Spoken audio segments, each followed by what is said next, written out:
Welcome to You Matter in Business. Your hosts today are Ariel, me, and Miriam. Your heart, your brand story, and your success because you matter in your business. Welcome back to You Matter in Business. We are again with Kaitlin Healy this week, and we're going to talk about some exciting stuff, some business and life, and how the principles of both can really help us in both ways. Welcome back, Kaitlin. Hi. Hi. And we have no Miriam again, one more week with no Miriam. She did this for me and I'm doing it for her. She's with her son. They're Family having a good first. time. Absolutely. Yeah. It's one of the challenges of having children on the other side of the ocean. Yeah. It, When they're here, they're here. yeah, when they're here and she's here, and I'm 100% with that. So that's good. Okay, so let's talk about challenges this week. Many of our listeners are business owners or career women. So they could be C-suite, they could be higher level. What have your clients struggled with the most? And how have you coached them to overcome the challenges? What would you pick one of the biggest challenges you see in the workforce? Yeah, the biggest challenge I feel like we see, both Manny and I, is really this lack of trust within an organization. And I think when people initially hear that, they think immediately just like the culture overall of the organization, but it's so much deeper than that because trust is actually much more like a spider web. There is an individual connection between an employee and every other employee that is a part of that organization. And usually it's only that web of people who are in your immediate purview, like maybe your direct reports and then the person that you report up to. But when we have a lack of trust, it does a few things. It prevents honest communication, which is the core of what we do in business and in life every day is communicate. Honest communication, And honest words. Yeah. communication, of course. And when we don't have honest communication, our needs go unmet. And so in our personal life, that's I need a hug or I need a compliment or, tell me this dress makes me look nice or whatever. And in the business world, it's I need more training in this area. I'm having a conflict and I need someone to mediate a conflict for me. Or I made a mistake, I need help making it right or I need help making sure I don't make this mistake again. And so there's those initial things. And then when we think about how a lack of trust prevents development, when you don't feel like you have trust, you don't swing for the fences. You don't try to innovate, to improve, to expand. You remain very small. And so then it makes it really hard for your business to innovate and expand. You know, we have clients in a healthcare arena, and at the core it's like we want to help people live healthy lives. Like who wouldn't want to expand and innovate and make that bigger? Everyone does. But if you're afraid of if I say the wrong thing, if I don't file the paperwork the right way, you know what? I'm just going to stay in my lane. I'm not going to bring my ideas or my frustrations to the table. Resentment starts to fester. And then you might have a mutiny on your hands, which I've seen happen in a workplace before. Oh, yeah, Bailey's going, I don't like that either. That's my pup, y'all. Sorry. So yeah, like the lack of trust, it permeates in every direction. So like you might be a middle manager and you don't trust the people you oversee, they don't trust you, and then your senior leaders are coming to you and they're like, "Well, I don't really trust you because you're not getting through to these people and I trusted you. That's your whole job is to support these people." And so it really starts to create fraction within the organization and nothing can be super successful when it's fractionated like that. So, just curious, have you noticed now I've been around a little longer than you, so I remember old corporations and how they functioned and how they've metamorphosed through the years. I personally have chosen never to swim in big oceans. I did once and decided that was not my world. I don't like the corporate environment, Hmm. and I worked in a company and it had an extremely sick culture. Like, I mean, it was diseased. How'd that feel? It was horrible. I hated it. Yeah. And honesty was not allowed.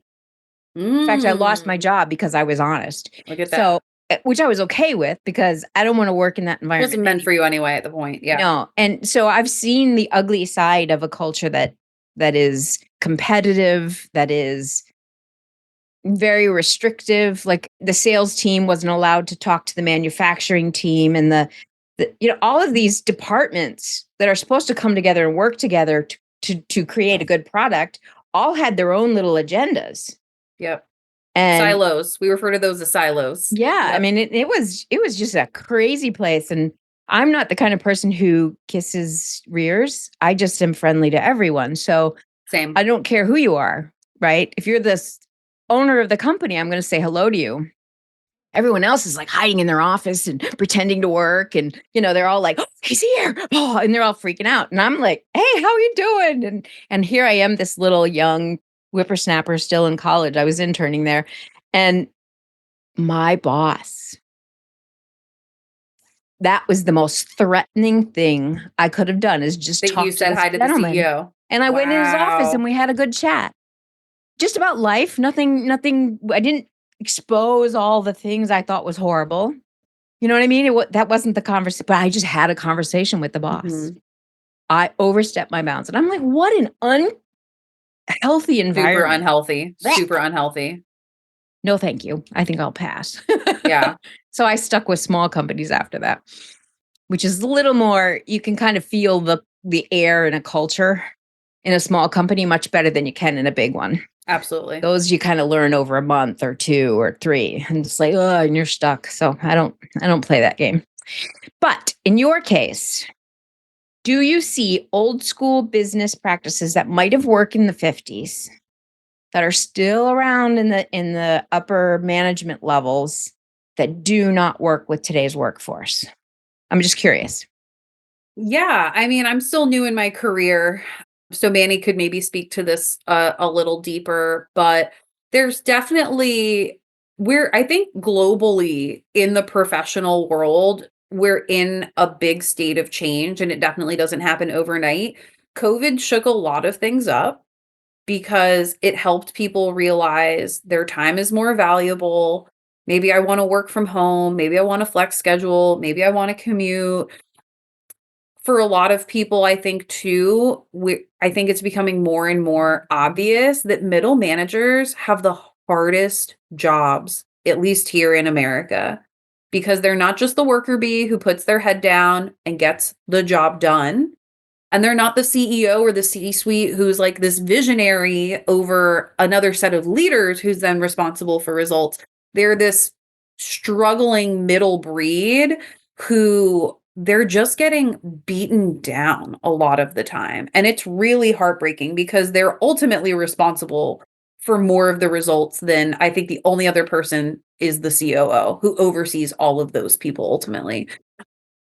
And yeah, I think, it's all industry specific, obviously. But if we look at I don't know, I'm trying to think of an example, maybe like a marketing agency, does a marketing agency need to go into the office from 9 to 5, Monday through Friday? I don't know. I've never worked at a marketing agency, but I would imagine there's room for flexibility. Now, obviously, if you work on an oil rig, you can't call it in from home. So, that'd be cool. That'd be There's pretty neat. logistical problems with that. There's You're some right. logistical problems there. Maybe you've got a drone. Maybe you can fly a drone from home and it can be doing the work for you, And I think, we're laughing about that, but I think there's implications of that coming in the next 20, 30, 40 years, ultimately. But I think the social dynamics at work, to your point, they definitely exist and they're toxic. If I am a new employee and it's my 4th day on the job, I come into work on Thursday and my coworker points out to me that that's the CEO who just walked in the door, I'm definitely going to walk up and greet them. But I think there's a lot of managers who, similar to your situation, would frown upon that. They would say, know your place. Well, I know Stay in my your place. lane. Stay in your Yep. lane. I know my place. My place is this village of a business that we have built. And if I want to go to the chief and just go hi, like, I'm really excited to be a part of your organization. And here's a little bit about my skills and where I see myself being able to maybe grow and contribute to this village that you have built that I am inspired by. It's counterintuitive. Like, why wouldn't you go do that? Anyone would want to do that. Like, that's someone who hopefully, ideally, like, you've gone on LinkedIn, you've learned a little bit about them, you aspire to learn from and become, to a degree, the type of professional that they are. And so the fact that then there's this like fleet of middle managers who are like putting the kibosh on this, it's very strange. And it's super toxic. So I think that's the thing, like these old ways of stay in your lane, don't speak up, skirting accountability. That's something, unfortunately, a lot of middle managers get stuck into doing too. Well, it's not my Oh, fault. it's the sales Oh, department. No, it was the engineering that well, it's messed up. not No, my it was fault. the It's or not even blaming other departments. Oh no, well, it's my worker bees. My worker bees oh didn't yeah, do their stuff.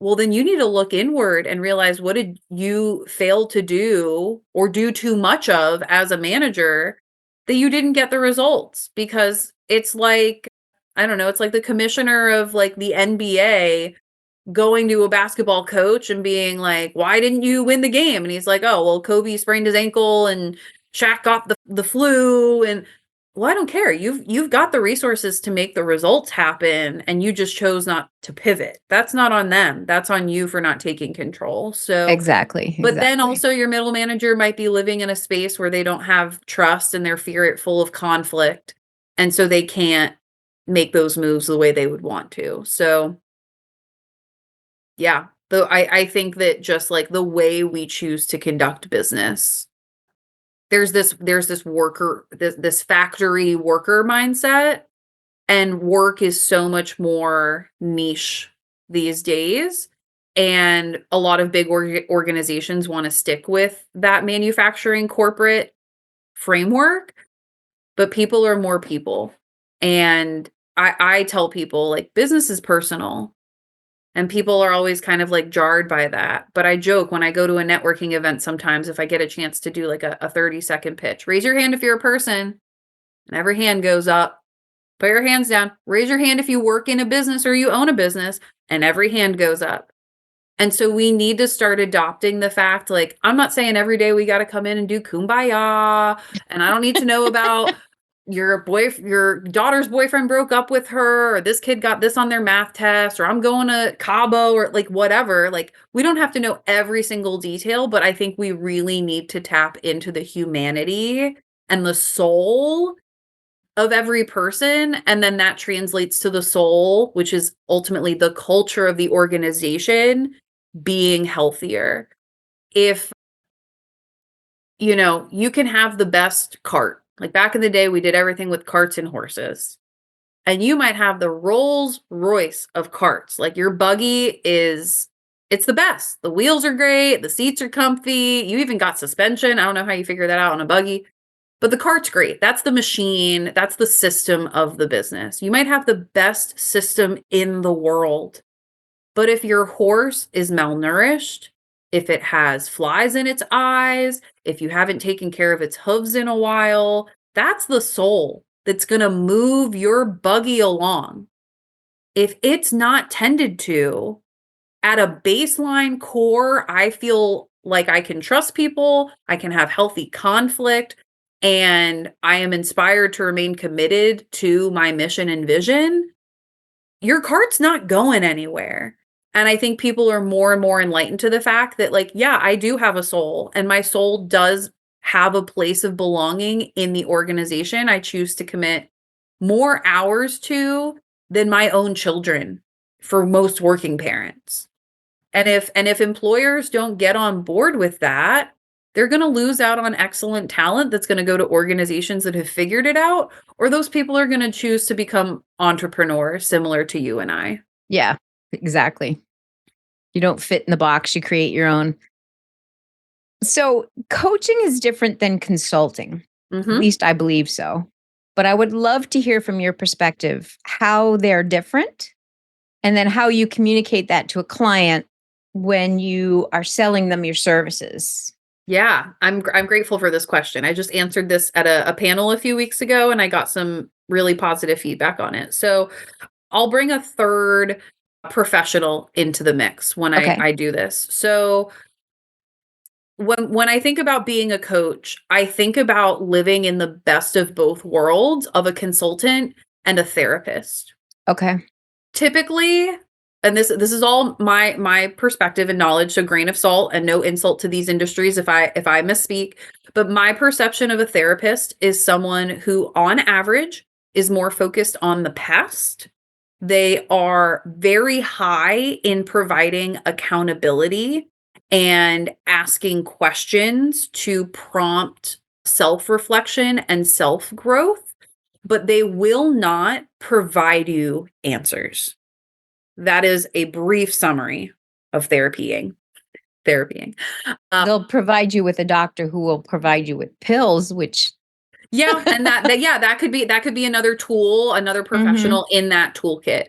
But they're not there to solve your problem. They're there to create a space that is safe and self-reflective for you to solve your problem. right. And when we go to the other end of the spectrum, we look to a consultant. They do look to the past to inform where we've been, where we Assessments. are Yep. now. They assess, but they're typically looking at where we're at now and where we're going in the future. Yep. And they have a much more prescriptive model. They're not there to listen from you. They're there to do their own assessment of the situation at hand. And then they say, based on what we have assessed, this is our understanding of your organization. And based on the goals that you have for the future, where you'd like to end up, this is the model of actions and resources and partners that we are prescribing to you. And then that's where the journey ends. They're very hands off. It's not every month we're checking in on your goals. And so that's where coaching comes in. We're looking at the full spectrum of we're looking to the past. Where did our wounds and our trauma within our organization come from to create a toxic culture or to create a bad product or damaged reputation? Where are we right now? And where do we want to go for the future? So, a lot of our initial training goes into upending damage from the past and putting in new tools in place of those ineffective behaviors or systems. We then get a new baseline of where we're at in present day. And then, based on being at a healthier place in present day, we set some benchmarks, typically 90 days out, a year out, and 3 years out. And as we move through time, we continually adjust what those benchmarks are, what the small objectives within them are, and we stick along for that journey. So we don't prescribe, hey, here's what you should do to solve your problems. Now go do it. Every month, depending on the client, sometimes we do monthly check-ins. Usually a monthly check-in's happening with maybe just the CEO or COO. We're typically meeting with a senior leadership team on a quarterly cadence. And we do so on average for 1 to 2 years. So, a consultant is someone you might have come in once a year or once every other year. They do an assessment. They kind of are the nitro to blasting you to that next benchmark. A therapist, depending on your unique situation, might be something that you do for a few months, you take a few months off, you do for a few months, you take a few months off, might be someone you're with for a decade or 2 decades. Like everyone's situation with therapy is very niche. With coaching, we try to stick to a 1 to 2 year model because we don't want to become someone that you're reliant upon. That's essentially hiring an employee. And that's not what I'm signing up for because I like flexibility. I like being able to do this work with multiple industries, multiple clients, multiple personalities. So it's not meant to be that. It's meant to be like, I think fitness is the easiest way to put it. You get a trainer, a certified fitness coach, someone to work with you for a period of time, and then they get you to your new normal baseline. Maybe then a few years go by, everything's going good. Well, oh my gosh, wait, I got in a car accident. I tweaked my neck or my back. Now I need my personal trainer to come back in and say, hey, there's a new lay of the land. We have a new normal. And I need help getting back to the new baseline again. And it might not be what that old baseline was. Oftentimes it's not. It's elevated. It's not bad, but it's different. And And so that's the kind of coach I strive to be. I know coaches who are like, yeah, like people keep me on retainer. I've had a client for 6 years. They won't let me go. That's up to you as the coach. If that's the kind of relationship you want, I love that for you. And maybe that'll become a part of my journey. I'm too new in it to say. But yes, so that's the difference. The in short, the therapist is past focused, getting you to a better present. A consultant is present focused and moving you to the future. And a coach is the full spectrum and is there to be accountable at every stage. Interesting. Just take a moment for a slight interruption. We wanted to share some exciting news. Exceptional women professionals often struggle to communicate their expertise. Rediscover, refine, rebrand women's retreats provide a transformative, intimate experience that help clarify your unique identity. So you are self-confident and courageous, stand out in your industry, and enjoy effective marketing. Join us on one of these retreats. Go to arielfaith.com and choose your date that fits your schedule. Reserve your exclusive spot with a simple deposit, and then enjoy tailored planning tips and details from us to get ready for this inspiring experience. In the meantime, if you can like, share, and comment on this podcast, we'd appreciate the love. Thank you. You brought up something that's kind of interesting, and we talked about it last week, but it was the understanding of words. Right? So when I hear the word coach, I have an immediate gut negative reaction. Tell me more. From my upbringing, right? Okay.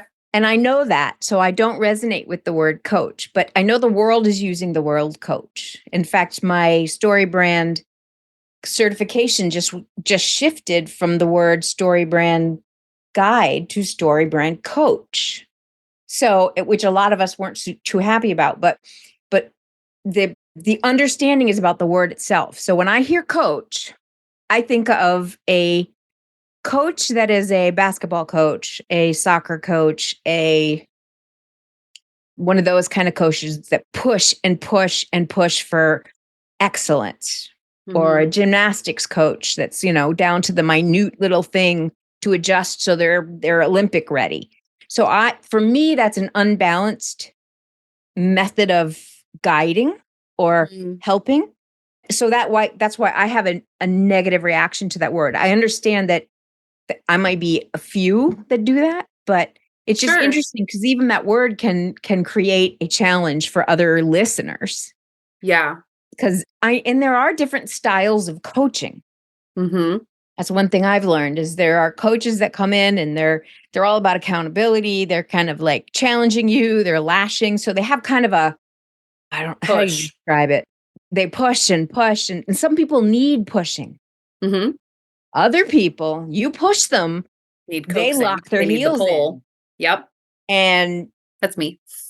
They're going to be stubborn. And even if it's a good idea, they might not pay attention. Yeah. So because of the method of coaching, whereas some need to be more walked hand in hand, I will walk with you through the process. Yes. Rather than pulling you or pushing you. Right. So I think as a coach, it's very important to understand your comfort as the style of coaching you want to use and who that will resonate with and who it won't. And be able to shift if you have a client that needs more pushing, then you got to step outside your comfort and be a little more pushy. You know what I mean? For them, because it's all about them anyway. If you have a client that is so delicate that if you push, they're going to break and shut down. You obviously do not push. You got to work from a different angle, and you've got to have that adaptability to adapt to those situations and recognize them when they happen. And that gets complicated with a whole bunch of people. It does. It definitely does. Especially when it's different when you're coaching one-on-one. You can be a lot of it more like a chameleon or an octopus. You can really adapt to just the one person in front of you. When you're working in a group setting, if you start changing too much to the tune of one person, and I would assume it's usually the CEO or the COO, you then start losing trust and credibility amongst the rest of the senior leaders. So you do have to a degree, understand like what's the general tone of the room. You would typically even maybe ask the CEO or COO in the discovery call, how do most people react to being pushed? How do most people react to silence? And then that gives you kind of an idea of how you would walk in. I need to reset my search engine. My Yahoo search, when I searched define coach, I want to just jump back to that for a minute.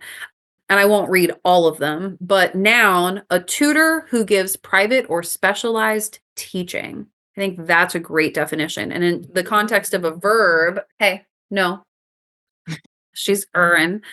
As a verb, to train or instruct, to give someone extra or private teaching, to teach, coach. And I think it's great to point out like there's different kinds, there's different people with different baselines, and it's important for us to flex. But I think coach, in my mind, is more synonymous with educator. And I think that's what I've always been really passionate about. And it's why I spent so many years in the education realm.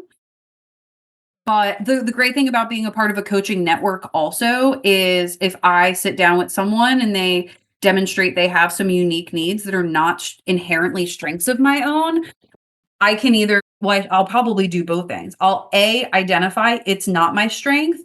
I can still do it, but I might struggle a little bit. And I just want to be transparent in that. And so, having that honest conversation.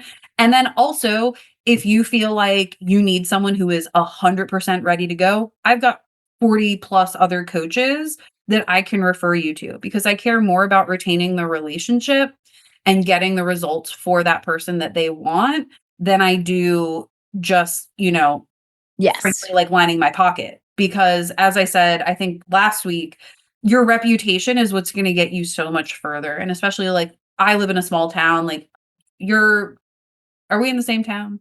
I'm in like right next to you. You're next to me. Okay. So yeah, probably even a smaller town. And in this town in particular, that's over 100 years old, probably close to 150 at this point, reputation really matters. Like there's a lot of families who have been here multiple generations and they have a lot of impact. And so even if, a client comes to me, a potential client, and hey, this is what I want, this is what I need, da, da, da, da, da, based on our conversation, it's not a right fit, but I want to take care of you. And I'd like to refer you to these two other people to try out conversations with. I'm happy to make those personal introductions and just give that white glove service because it'll come back to you. The other thing about coaching that I'm grateful for in my unique situation is that rather than going it alone and only having my own strengths and weaknesses to work off of, I chose to partner with someone. And I'm grateful because in the system and soul model, it is abundantly clear to both of us that I am more soul focused and attuned, I think would be a better word. And Manny is much more systems focused. Like he is an electrical engineer by education. He has been an entrepreneur for over 20 years. That's in him. Like systems is like where. Yeah, he's very analytical. Very Yep. analytical. Mhm. He is the one who, even in the face of maybe it'll make someone dig in their heels, he'll push the button. He'll just go, oh, that's the button that needs to get pushed in this conversation. Boom, like no hesitation. And he's ready for whatever the fallout is. I am much more delicate in that way. I make sure we're creating space. Like I'll notice the person in the room who's someone said something and their body language just changed. They've suddenly disengaged or They've left the building. they've left the building. They've checked out. Or sometimes it's, every time this one person on the team starts to speak, that person disengages, whether it's positive or negative, regardless of the fact, like someone's gotten burned or they're jaded. And, I'll kind of stealthily like note that to him because if he wants to take a stab at like addressing the conflict, like I'm in a season where I'm treating our relationship almost more of like an apprenticeship. And I'm doing a lot of observing, I'm asking questions so that when I get into the room eventually, when I'm flying solo separate of him, that I can be like, oh, okay, like, well, what would Manny, someone who's more analytical and systems focused, how would he address this situation and kind of like stealing the goggles and lenses from my peer coaches. Yeah, and just seeing through a different lens. Yep. Because we all have our own lens, although we don't necessarily recognize that, but we do. Yeah. And then when you're able to identify that somebody else sees from a different vision, that vision can help you, you just kind of try to put on the pieces Yep. And it's not good or bad, it's different. Yeah. There's value. Exactly. There's value in every lens. Yep, absolutely. So when you look at the women entrepreneurs that you know specifically, or women-led businesses, have you ever worked with a woman-led business? We've got a great woman-led business at the moment. The entire leadership team, women. It's awesome. Right. That brings its challenges, strengths, and challenges. But what do you find one of the strengths that women-led businesses have, that by observing that women will naturally bring to a business that you might not have learned from a more male-centered? Yeah. I think just the premise of the soul element is more inherently women focused. Yeah. And it's even just in like communication, like women are more likely to have more platonic friendships with other women than men are to have more platonic friendships with other men. Gossip is viewed as like this negative thing, but gossip is just calling to attention a point of conflict. And obviously, if we only stick with gossip, then it's just rumination and it's negative. Right. But at least we're going and saying like, this isn't working, or this makes me feel uncomfortable, or we're just expressive a little more. Sometimes it's to benefit, sometimes it's to detriment. So, like there's time and place to all of these things. Yeah. And I think also like tying back to that soul element, there is an intuitiveness of a leader we're working with right now. And sometimes it can come across a little curt, but they'll just kind of be like, this is my business. And I don't really care what anyone on the team says. I'm going to do what I want to do because it's my business. And if what I'm doing is so egregious and you think you can do it better, and they've not gone on this level of tangent. But in theory, like if you think it could be so much better off, like you're welcome to go create another organization just like ours. And I think, if a man were to just say all of that, they'd be like, oh, he's such a great leader. And then usually if a woman says something like that, there's a double standard and like, oh, like she's catty or she's the B wordy, or I don't know what we can say on your podcast. Yep. And so I feel like overall I try and operate my life pretty non-gendered, like you're a good person or you're a person who has demons and struggles and battles, or you bring value or you don't bring value. And like, but I also recognize that my lens is pretty dismissive of how most of the rest of the world operates. And so I'm trying to pay more attention to like gender themes, gender stereotypes, and silently and in the least manipulative but most manipulative way possible, kind of push my agenda of like, let's leave our sex chromosomes out of the conversation and just communicate with our ideas, our concepts, and our strengths at a values baseline.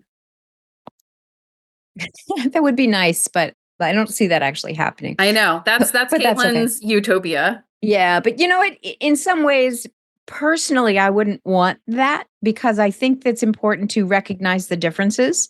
Yeah. And honor the differences.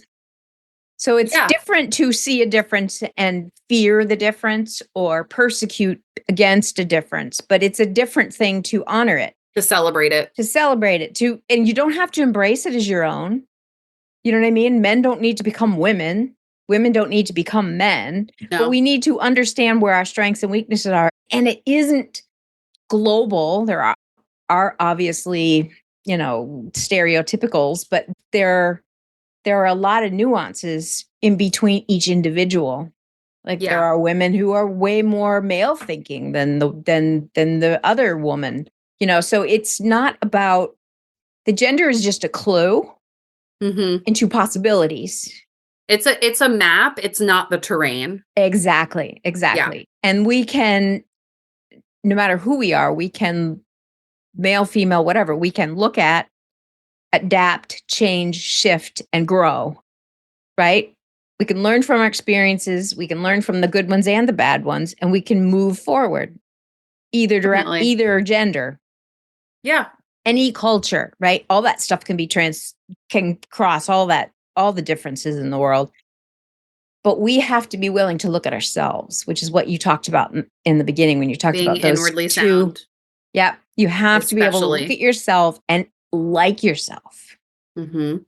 Because if you don't like and trust and respect yourself, How are you gonna like and trust and respect anyone else? you're going to have a hard time in all this. Yeah. Yeah, It'll get in your way, which is kind of the way it works. absolutely. So that's And that's kind of that's the season I'm facing right now. Like I acknowledged in the last episode, like I feel like when I looked at like my inwardly sound score, there was a lot of room for improvement. And then I had a little bit of a crisis. I was like, is going into coaching just like me completely abandoning myself? And now I'm like swinging too into people pleasing. And then I reeled it in and I was like, no, like I just happen to be a human who has an innate passion and interest and is fulfilled by doing this kind of work.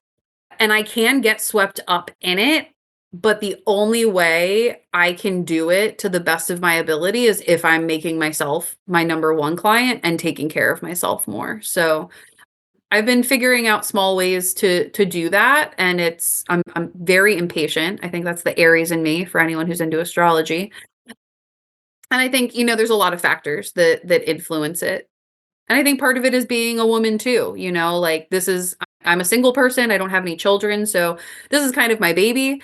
And there's like, am I doing enough? Am I protecting it? Am I giving it the nourishment it needs? And it's like, no, like even before that, I need to take care of myself, just like how every mom out there needs to really be taking care of herself and like totally recognize way harder done than said, but there's a lot of mamas out there feeling the same way, and I just encourage you to like find your tribe. And that's really the season of life I'm in, like making sure I'm finding people who in those moments where I'm having self-doubt and I'm being too critical or I'm just all up in my feels, and it's very difficult for me to just like even acknowledge that. So taking the time to find people who will be like, hey, like you need to like chill out, like lovingly, you need to chill out, or like the way you're talking about yourself is is cruel. is cruel and it's crazy. Or I was in a practice life coaching session recently, and my people pleasing like really started to rear up, and I really want to be mindful of that in my coaching.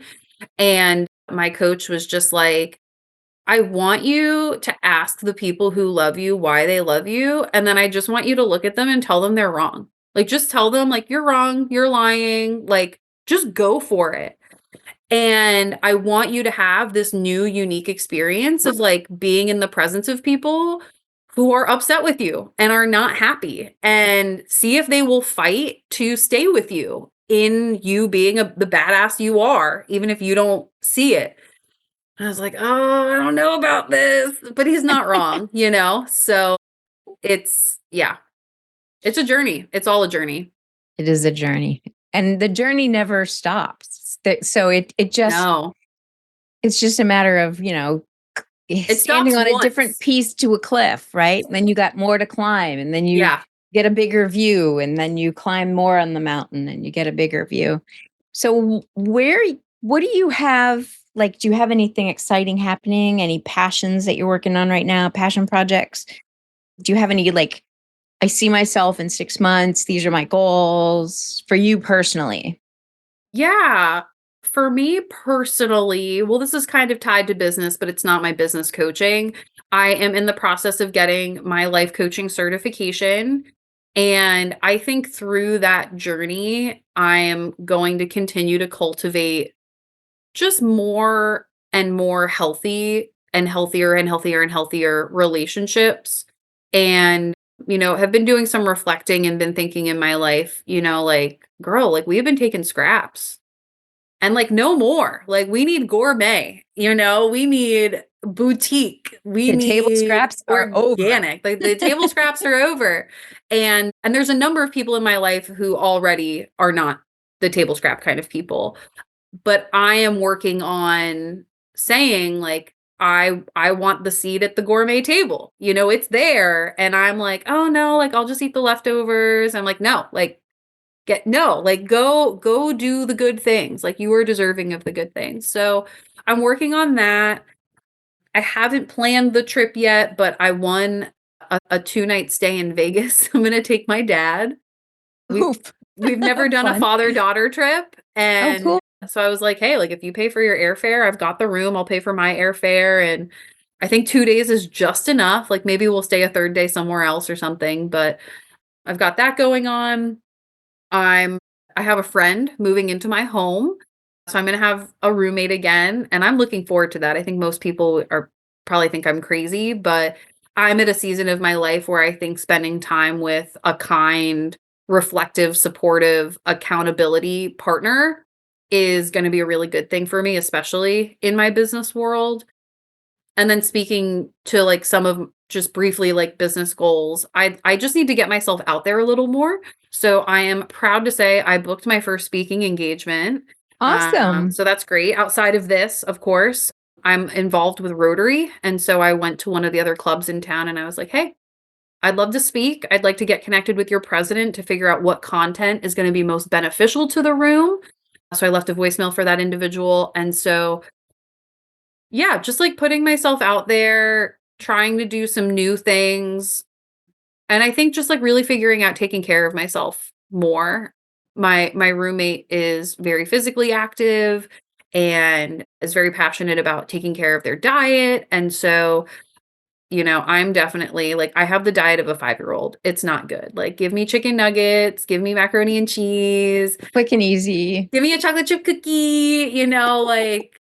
And there's a lot of reasons for facing that path, but I think having someone in the kitchen with me to educate me, to kind of coach me into embracing a level up will be a good thing for me. So, yeah, lots of things on the burners. Good. Yeah. Sounds wonderful. Well, thank you so much for being a part of our show.